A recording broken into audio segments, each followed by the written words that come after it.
So after years, it's finally out. I hope when I say this, it doesn't comes off as me trying to, claim my OG tickets or whatever.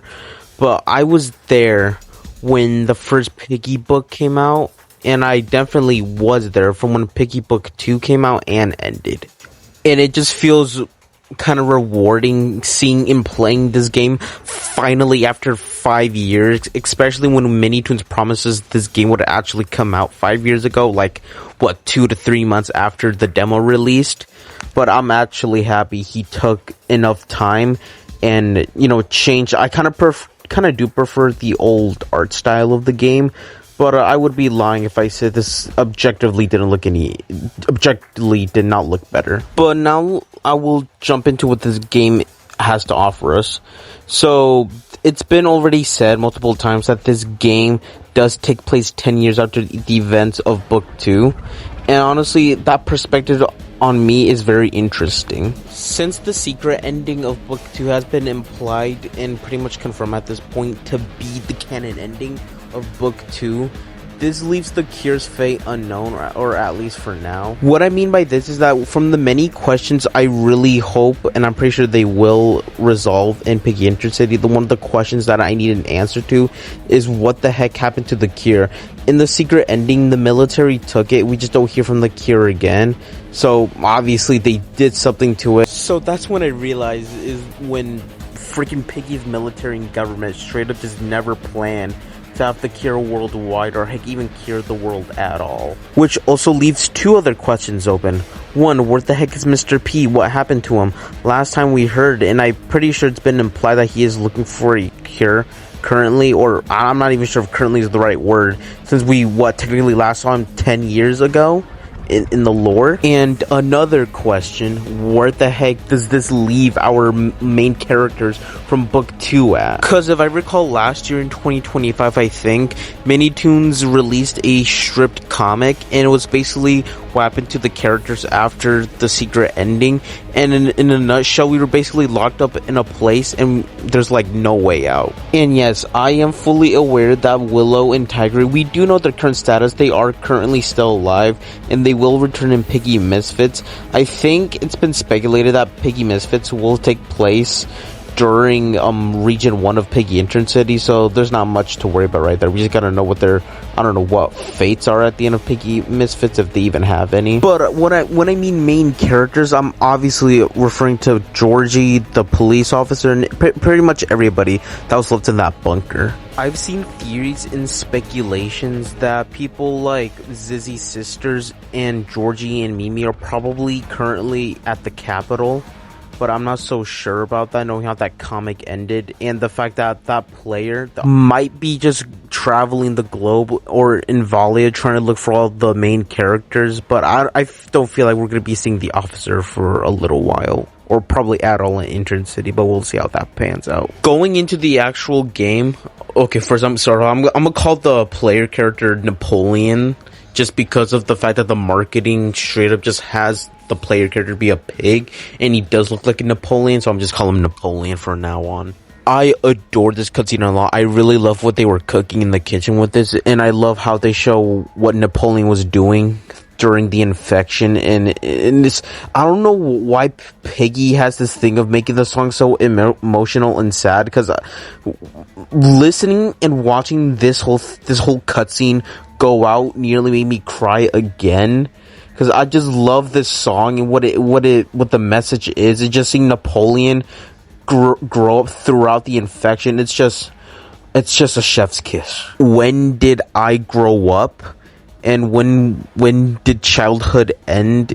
Are just so strong to me, and especially within this context, it's just, I hope that they keep pushing out these banger songs with each entry of this franchise. And when that emotional train wreck walks in, we immediately cut to the present where Napoleon finally arrives to the fort, which is what we saw in the trailer, and it just leads us to the gameplay. Now, I find as you guys already see on the screen anyways from my gameplay, I think the gameplay is pretty good, honestly. for a free world open RPG type thing, especially what this franchise leaves open in the many locations throughout the chapters and entries into this franchise, I was automatically excited to see how this would pan out, and for the most part, I think Minitoons executed this nearly flawlessly. I have been enjoying playing these all different locations and visiting them, and especially somehow finding the chapter, like the locations from some of the book 1 and book 2 chapters. So that was my favorite part of playing this entire game.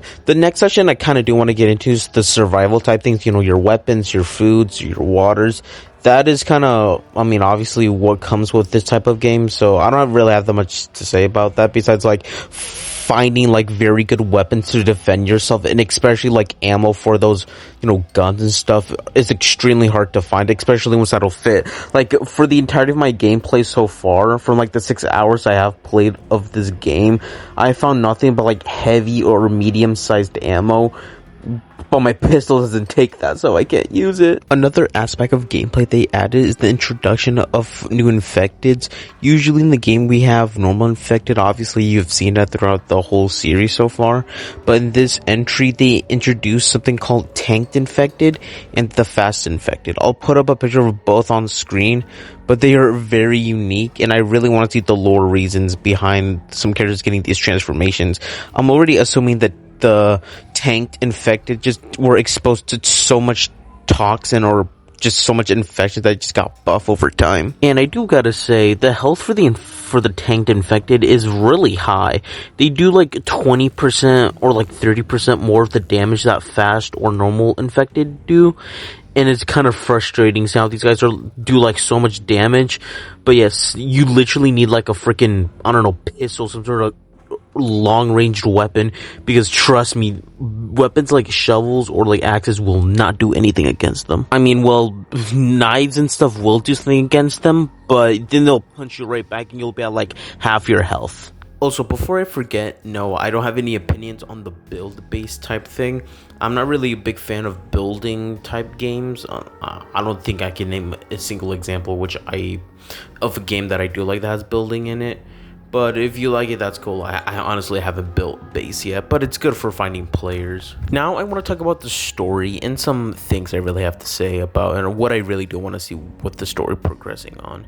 So the story is, again, as we explained, post 10 years of the infection breaking out, and Napoleon pretty much makes it to the fort after being on the run for 10 years, and he pretty much has to make the choice to join the liberals, the capital, or I think the fist paw or something. I forgot what it was called. And based on everybody's gameplay and from the main quest that is implied to be probably the canon one, even though Minitoons has kind of implied there kind of is no canon route, maybe, but this seems to be the canon route, is that we eventually get to go to the liberals, and currently the story is at the point where we gotta meet the leader of the liberals, the founder, because they actually recognize us, and that's where we are currently with the story. So far for me, I think the story's pretty okay. Nothing crazy going on so far, unlike, of course, the 2 books, but we'll get to that probably later on.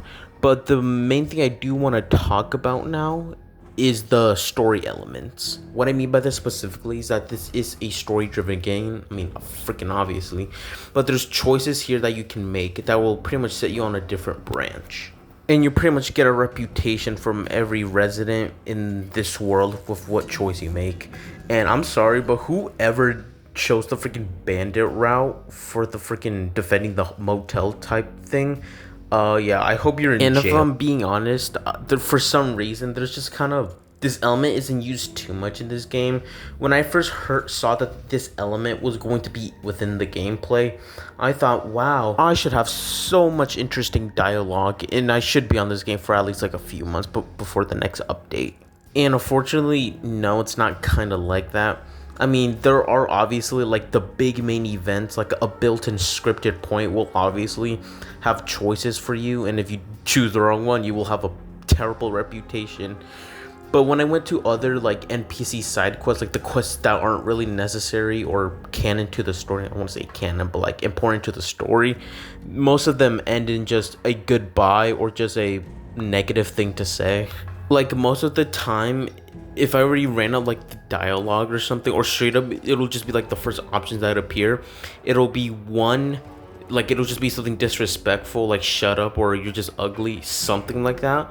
And the second option would just be to go do something else, and like 8 times out of 10 it is that. But to a capacity I can understand, because oh my goodness, that would be like what, infinite chats that would happen. And something else about this interaction feature, which I kind of find a little bit annoying, is the fact that sometimes these NPCs can be really sensitive. Like, oh my goodness, bro. I mean, at least Minitoon captures what a lot of people are on Twitter and such. But on the final stages of the quest I was on, when I went to the Liberals and I was talking to Alan, and he asked me, hey, do you want to join the Liberals? We will go to war and stuff, but you will be safe with us. I said maybe not right now, and this dude did not like it and went ahead and said, oh, that's unfortunate, with a little bar on top saying he did not like that. Oh my goodness, bro, you're making me go to war. I don't know why the Liberals would want to recruit like a fresh adult that just got out of his teens. Like, this bro is so young, bro. But that's the story so far. I don't have too much strong feelings on the story besides it's okay. I mean, it's better than nothing. Now I want to talk about some things I do want to see in Region Part 2, Part 3, pretty much any story update. Specifically, some unanswered things from Book 2 and Book 1 that I'm pretty sure that Minitoons have mentioned that might be solved in this game, or just things I genuinely want to see answered within future regions. The first thing that I do want to explore is what's up with Piggy and her connection to the Isolants. If you guys aren't aware, it's been hinted at in Book 2 that Piggy is pretty much connected to the Isolants and possibly is a member by chance. Also because there's a radio in her ship in that chapter, and it was a message from the Insolents, and that just kind of flew under the radar. I understand that fully, since that's not what they're trying to solve in Book 2. But I think Intercity finally has the chance to cover this in its next update or region. So I hope Minitoon doesn't forget about that. The second thing I want answered is what the heck happened to Zizzy's sword. I know this is a very minuscule thing, but hear me out. Throughout Book 2, and pretty much is in Book 2, Zizzy does not have her sword at all. It does not get mentioned, at least I believe, but her sisters do have swords. Minitoon did state before that we will eventually find out what the heck happened to her sword that caused her not to have it in Book 2, and I feel like the next update, or just of course next story update, will be where we learn. Another one that I've seen people really want an answer to is what the heck happened to William. For people who don't know, William is the sister of Willow, and is pretty much the reason why Willow is who she is in Piggy Book 2. Basically, William was the sister of Willow, and they had this caretaker called Daisy, and eventually Daisy was drafted to go to the military, and it caused William to run away looking for her. And as you can tell now, it's been 10 years in the lore. We just don't know where he is. In one of the last few chapters of Book 2, I think it's like what, the campsite or something like that, where Daisy was stationed. As we obviously see in that chapter, Daisy's infected. Daisy's currently deceased. So where does that leave William? In my opinion, my gut is telling me that William's probably dead. Looking at how small and his size, I don't see him surviving, especially before the apocalypse. But even during the apocalypse, somebody ate him. That has to be it. If I want to go for, like, I don't know, reaching answer, he's probably somewhere else on the globe. And seeing how it's been 10 years and Willow still hasn't found William, especially with the help of the main characters and Tigray, I just decent chances are he probably did leave Ivalia and is in a different country. I was about to say he probably went globally because he wanted to avoid the infection, seeing what happened.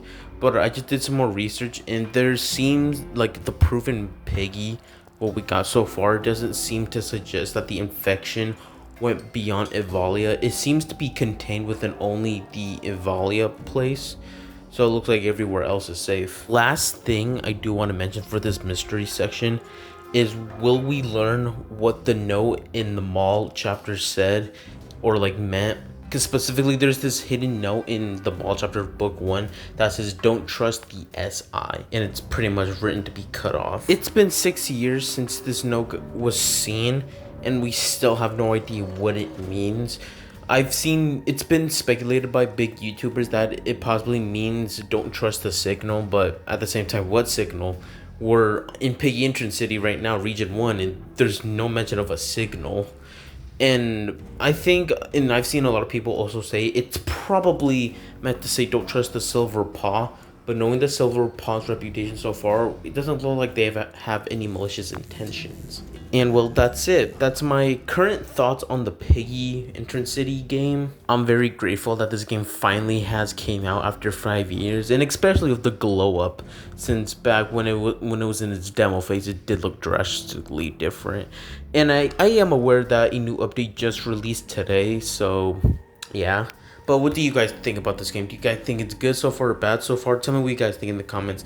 And make sure to go subscribe to Coyote Tunes so you can see more animations. I will see you guys in the next one. Bye.